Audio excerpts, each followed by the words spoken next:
Баршаңызға сәлем. Бүгін сіздермен базардағыдай кәріс халқының дәмді салаттарының бірі маркатча салатын жасайтын боламыз. Бұл салаттан пияз қосып және де пияз қоспайтын рецептімен бөлісетін боламын.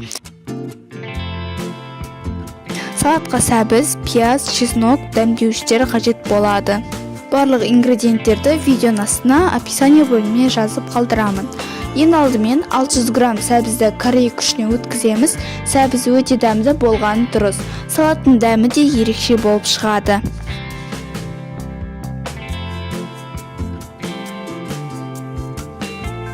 Сосын 1 шай қасық тұз саламыз сәбізге және де жақсылап қолымызбен араластырамыз. Жақсылап арасына ашып, араластырып, суы шыққанша 15 минутқа қоямыз. Қатты езбейміз, сәбіз осы ұзын қалпында болуы керек.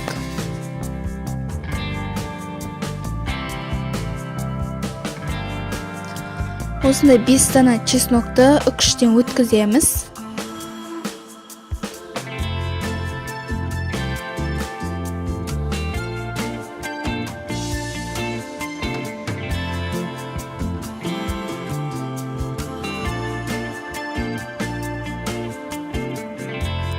Енді пиязды да ұсақтап тураймыз.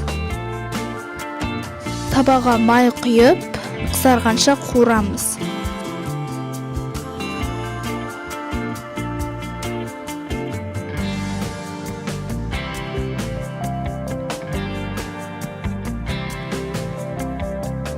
Пияз дайын. 15 минуттан кейін суын сығып алып, суын төгіп тастаймыз. Осы ыдысқа сәбізді қайтадан саламыз. Сәбізге қант қосамыз, қызыл бұрыш, қара бұрыш, кориандр және де чеснок қосамыз. 70% уксустан 1 шай қасық қостым және де 1 шай қасық соевый соус қостым. Қызып тұрған майымызды құямыз. Одан кейін шанышқан көмегімен араластырып, кейін қолымызбен араластырамыз. Салатты жақсылап араластырып болғаннан кейін дәмін көріңіздер. Тұз, қанты, соус жетіспесе аздап қосыңыздар. Салат дайын. Енді дәл осы рецепті пиязсыз, соуссыз дайындаймыз. Енді дәл осы рецепт болғаннан кейін сәбізді теркадан өткіземіз. Үстінен тұз себелеп 10 минут қалдырамыз.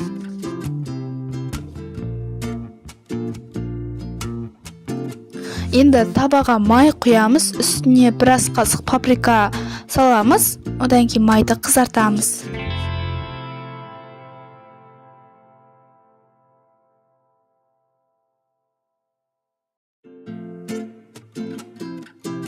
Сәбіздің суын сығып аламыз, суын төгіп тастаймыз.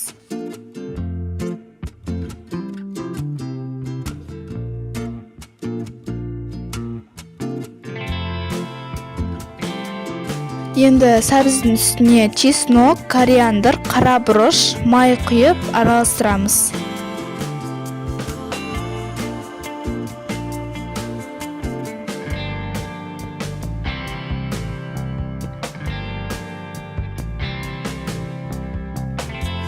Араластырамыз, одан кейін банкімізге салып 15 минут холодильникке қоямыз.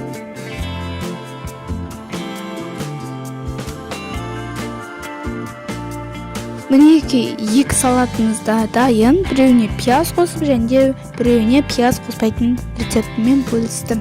Егер де видео ұнаса, арнама тіркеліп, осы видеоға лайк басып, комментарий қалдыруды ұмытпаңыздар.